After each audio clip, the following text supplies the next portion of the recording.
There's more than one way to be Black, and that's why we want you to feel seen. Redefine Black, it's all about making it your own. So that's why Redefine Black presents Talk Black to Me, the podcast. Tune in. Okay, welcome to another episode. Today's guest is Dominique Luis with Dream Wolf Projects. He is the founder and he is a music composer, and we're very excited to have him today. So thank you for being our guest, Dominique. Thank you, Joanne, for having me. So let's start with, you're from New York, correct? Which part? Yes, Harlem to be exact, uptown. I know how the boroughs get, and Harlem acts like it's its own borough, but shout out to We should be classified as we should be classified, but yes, from Harlem. So I'm very excited to have you because you're a music composer. And I know, just as Black people, a lot of us want to get into the entertainment industry some kind of way, but we're always put like the rappers, the singers, even music producers, and then we kind of don't know about anything else. And so your role, I feel like, is very vital in the entertainment industry. So can you just explain a little bit about it, how you got into it? yeah, I mean, just to piggyback off of what you were saying, it's the way that I got into it, I didn't even know that I was doing it until I got further along. I actually started as as a producer in a production group called the Wonder Boys. It was with a classmate of mine who's actually an artist now. His name is SNS. Shout out to him. And we started making beats in high school. If I think it had to be like 10th grade. Okay. Um, but and just from there, it was just like I kind of decided on that's the route that I wanted to go. As far as just being in music. I mean, of course, I grew up in it because my father has worked for Atlantic Records, RCA. He's been working in radio for the past 25 years now. So I already had the background around it. But it just so happens I we did a video and literally everybody wanted us to do videos after that. So the dance teacher, the way that my school was set up, it wasn't like a traditional school. Like we didn't have finals, we didn't have midterms. We had these things called media presentations. So because I went to media high school, so when we and towards like the middle of the semester, end of the semester, we would have these media presentations, and that's where we debuted the video. And the dance teacher actually is considered a media class. Okay. So what it was, so he asked me to like just produce music for them to perform, and he actually came out pretty good. So For a high schooler, um yeah, for high school, yeah. I mean, again, it was something that I didn't know that I was doing. right? Um, so I guess you could kind of say that I did Broadway dance musical in high school, if you want to, but if you want to be technical about it. Um, but then it turned into doing videos and then doing the sound for videos while in high school. All of this while, of course, still Videos. What kind of videos do you mean? it was nonsense. It was nonsense videos. It was videos for like Spanish classes and but also they started turning the dance teacher wanted to turn like the dance media class media presentations into like this whole shebang. So we would shoot videos. We'll go to the park to shoot like dance scenes with like some of our classmates after school and while somebody else is performing on stage. So it's kind of like they were battling in a sense while creating the music around it that they were dancing to. So it was a whole thing. Um, and I did all of this while producing, of course, for artists. So I was doing a lot of local artists in Brooklyn, um, Harlem, and stuff like that. A couple of people out in Queens. Then ended up taking a hiatus because I went to school, upstate Herkimer to be exact, and I started playing lacrosse. So Okay. And then once I finished my 2 years at Herc, I did 2 years at Herc, and then I got a lacrosse scholarship to UDC, and we just so happens a lot of the student athletes that were there were media majors. Okay. And being that I was the only one that actually did music, it was like, hey, we need some music for our student films. And then from there on, the journey like completely Came full circle. took a life of its own. Yeah. Yeah. So And I guess that's how I got started. just to back up a little bit, because I feel like music composers, a lot of people don't know what that even is. Can you just explain Mm. what a music composer is? Because it's actually a very important part of entertainment that a lot of people don't even realize. Yeah, so pretty much a music composer is a person that crafts sound design and music for films, commercials, television series, pretty much anything that needs some type of music to invoke or to elevate the emotion behind the scene. Yeah. Just that's to be in layman terms. That's exactly what it is. So all that background sound you hear, like when you're getting scared or you're feeling all lovey-dovey, he does that. He Yeah, finds. that's exactly what that's exactly what composer gets. So as your journey came full circle and you really started to get into it, how did you like define it as music composer? Like how did you realize like that's what I'm actually doing? So I mean, so like I was saying, when I got to college, and of course, some of my friends were media majors. Even some of my teammates were media majors. I didn't know exactly what I was doing because they just said they needed music for it. Mhm. But randomly, I was on YouTube when I was in my room, and a video of Hans Zimmer came up. Mhm. And that's when just watching that, that's when I realized that I'm like, oh, that's what that is. Mm. It was something I stumbled upon by accident. I wasn't looking to see what exactly this was called. Mhm. It was just something that came across, and I was like, at that I watched it. I watched that same video. I think it was the video of where he was crafting the sound for Interstellar, Mhm. and I watched that video probably at least 100 times. And at that point, once I seen that video, at that moment in time, I was like, okay, that's what I want to do. Gotcha. Knowing a little bit about this field through my research, it's not a lot of Black music composers. So, how did Mm-mm. you, like, as you really started to hone in on your craft, who did you look to for inspiration? Or did you even see any Black composers that you're like, this will help me? Yeah. So during that time, I actually looked it up, and so just so happens you're starting to see a lot more people come into the light, like Chris Bowers, who did Bridgerton, Green Book, and a couple of other films that's about to come out. But you didn't see a lot. So with the through the research that I did when I first started, when I typed in music composers, all you saw was rappers. So Mm, you would see any like rapper producers. So you'll see Kanye, you'll see Pharrell, you'll see um Dr. Dre, um, in those veins. But the one person that I actually went to as that I found as a true inspiration, and I still watch it because I literally watch his document anytime I'm about to start a project, no matter what it is, whether it's a full feature, whether it's a commercial, a documentary, a web series, a short film, whatever it is. I watched his documentary, and that was Quincy Jones.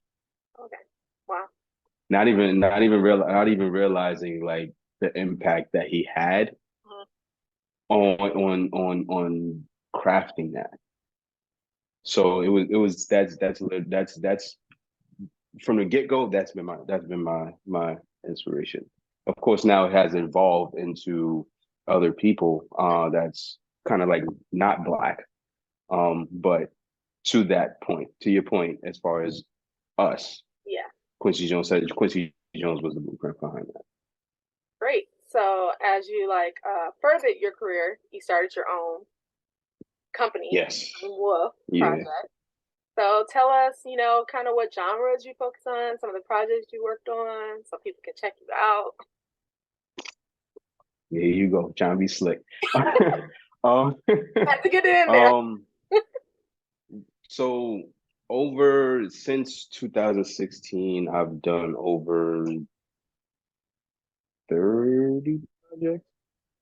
I've done 30 projects, a lot of short films, web series, TV. I did a TV series, um, a couple of commercials. I did a documentary for New Balance and Harlem Lacrosse, which is a nonprofit that actually teaches, that actually comes to. It started in Harlem. It's a lacrosse program that goes into the schools and teaches kids how to play.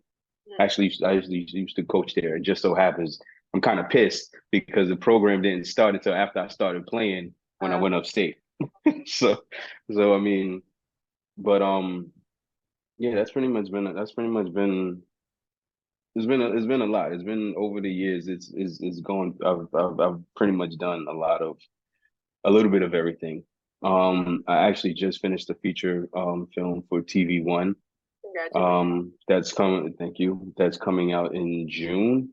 That was directed by Bobby Yin. And right now that's pretty much that's my catalog. Um, as That's good far as though. genre go, yeah. As far as genre goes, I mean, I don't even as a music producer that kind of led me into being a composer. I never listened to just one genre. Okay. Um, So even so, because now not even knowing, my mother ended up telling me, she was like, I don't like. She used to come in the house, and I used to be in like when I was like 4 years old. I used PBS used to have like these programs to where they would have like these symphonies playing, and she would come home and catch me watching these things. So I was like, I don't remember that, but evidently it did something, and it's been long lasting because that's literally my go-to as far as like just trying to get in the mode of Mhm. doing any type of genre because you could literally take the orchestra and do literally Wow. components and melodies. Everything comes around full circle. So Yeah. Look at you. Didn't even know. Like it was already in you as a kid. It just finally like yeah, boomed. Yeah. yeah. A lot of the stuff that ended up happening along my journey was just along the journey of being a composer and a music producer. Mostly a music composer. I didn't even realize like it was happening or I I had it in me the whole time. Right. It was just something that kind of came naturally, not even realizing that I was exposed to these things for for years, for years. So So if someone wanted to get into music composing, like what advice or resources like would you give them to get started? to get started, absolutely learn how to play an instrument. Mhm. I taught myself how to play the piano at 11. Wow. Um, yeah. So backstory.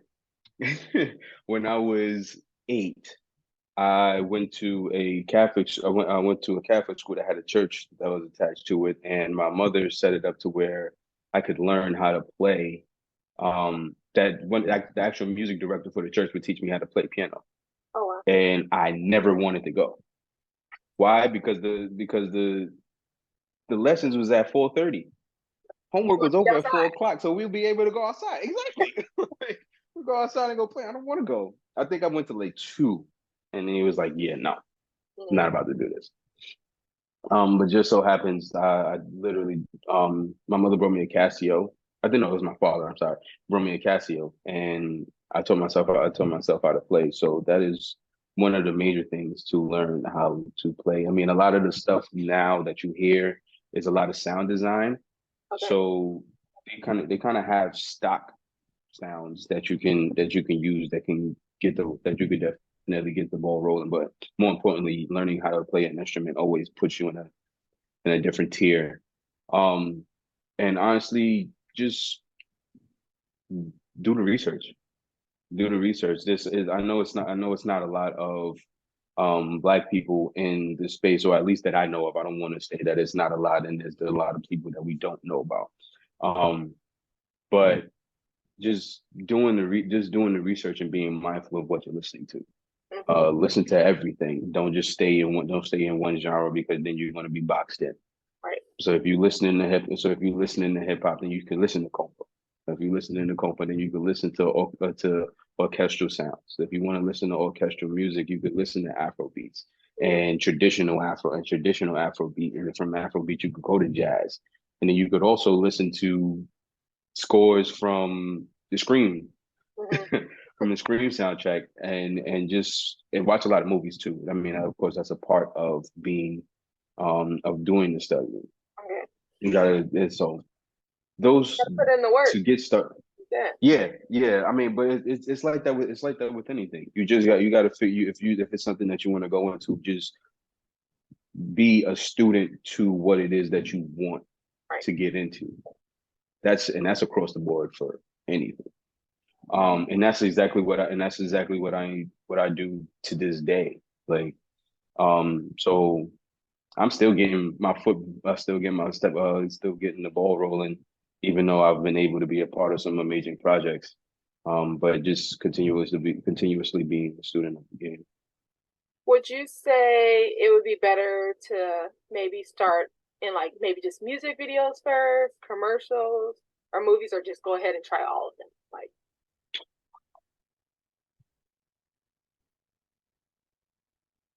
I mean, honestly, you got to find out what fits you sure. because sometimes people have the the thought process of, or not even, I want to say the thought process, or have the skill set or the talent to be able to do everything in a short period of time. So that may be a commercial, Mm-hmm. or you can have it to where you like writing, you like big pieces of music. So you may want to go into film. Um, that's actually another way to get into it as well is start working with people with student filmmakers. Mm-hmm. There's a lot they're always looking for music, and again there's not a lot of people that gravitate towards into that field. There's a lot of directors, there's a lot of actors, there's a lot of producers, A lot of writers. um a lot of writers, a lot of cinematographers. You have DPs, APs, everything. But you don't really hear a lot about composers. And like I said, they're very um important because that kind of makes the finalized project or yeah, like Yeah, makes it. that's the suck. That's technically the sucky part because a lot of the times everybody else is in the process through from the beginning to the end. You get the call or you get the ending of everything to it. So now your time span of how you got to write things has to be condensed Oh wow. because it has to be condensed because of that. Mm-hmm. So it's like you're in like, why didn't I get this much? I wish I had more time, but it sharpens you. Yeah. It sharpens you. I can honestly say, just working on the feature film, really, really sharpened because I had to write a whole. Usually, it takes probably about a couple of months, maybe even a year to write a score. I had to write a full feature in 2 weeks. Wow. So, And but oh, real yeah. quick, you called it a score. Can you just talk a hmm little bit about that? Because I know you're a music composer, but I guess the music actually is called a score, or Yes, the it's called so technical in technical it's called the underscore because reason being is that you create the music but it's underneath the dialogue okay, to be able to invoke and bring the scene whatever emotion you want it to whatever emotion you want to provoke.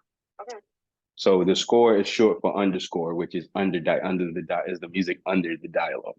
makes sense, makes sense. Um, as you're continuing your career, like, how did you like go about getting your first gig? Are you with an agency, or are you like paving your own route? Like, I could just go find them, or like, what are ways people can? So, I mean, like I said, I started doing it in high school, not realizing what I was doing. And then doing the student films. But my very first film was a short film, a part of a trilogy. Shout out to Karen Rose Bruning. She's an amazing director, amazing writer, amazing producer. Um, Her and a friend of mine, shout out to Scott James, who is an incredible actor. Um, they worked together on it, and we had a conversation because we used to do music before, but this is before I did took the hiatus, of course. Um, and we had the conversation. I was like, "Yo, I want to get into movies," and he was like, "Well, I'm working on a project that they want to use some of my songs.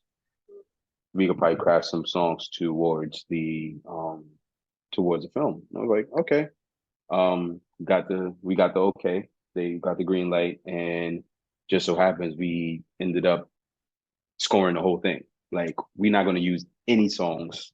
We're just going to do the music from A to Z, and that was literally my first gig. And since then, it just opened up so So like much more more. like It was word of mouth after that.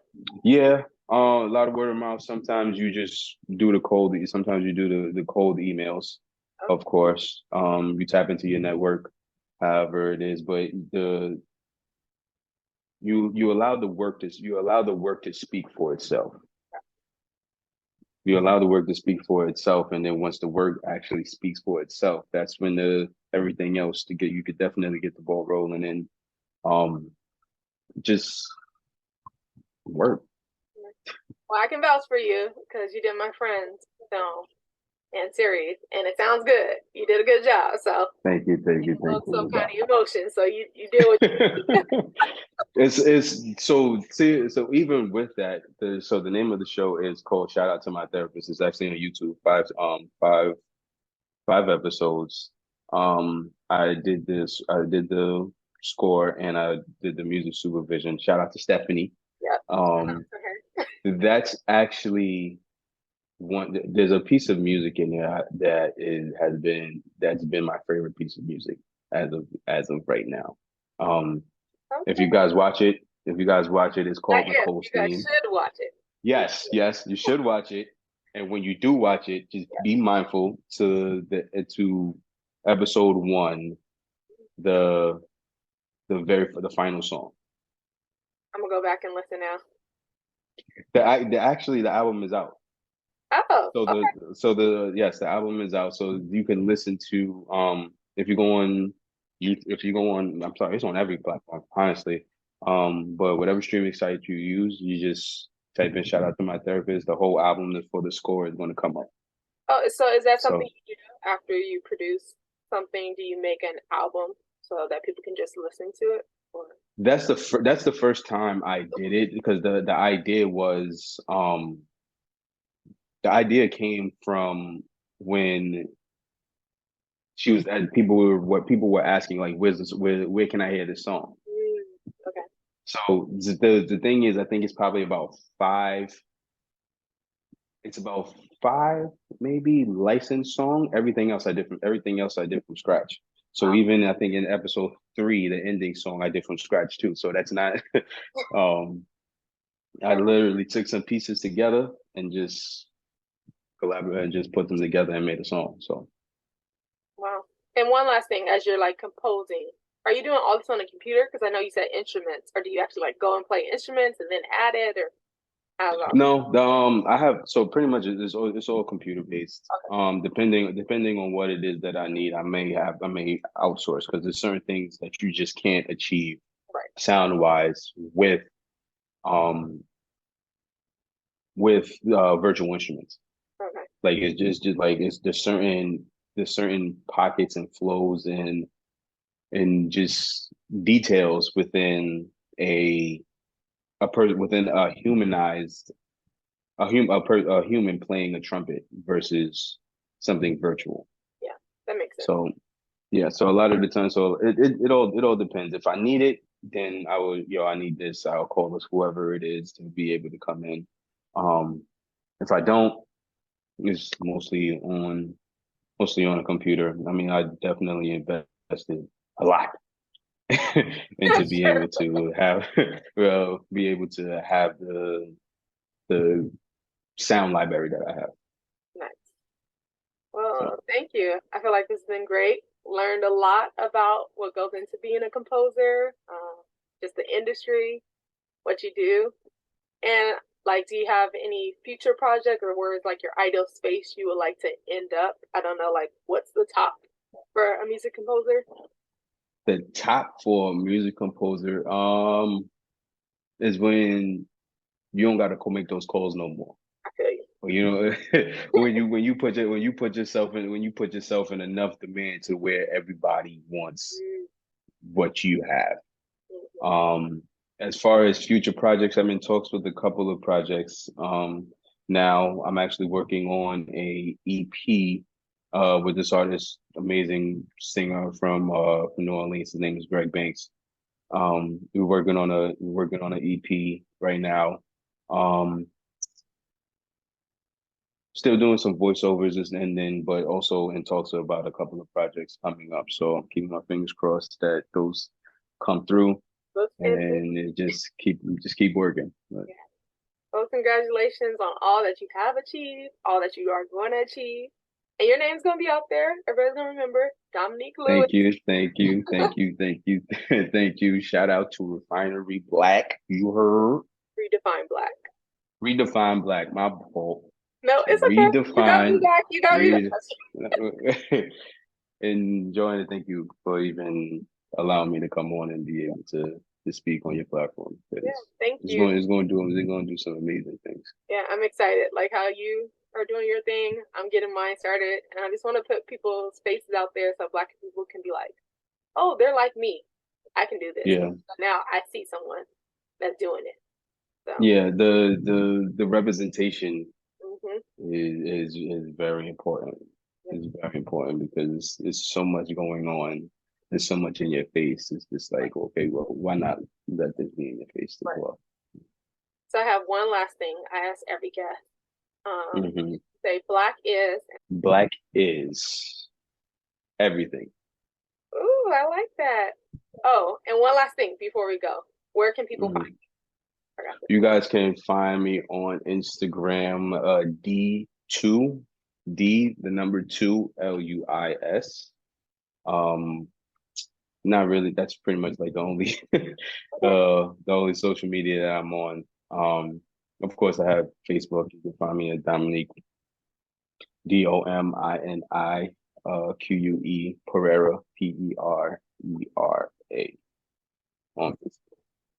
And if anybody's looking for a composer where you didn't even think you might need it and you want like unique sound, check him out. He got you.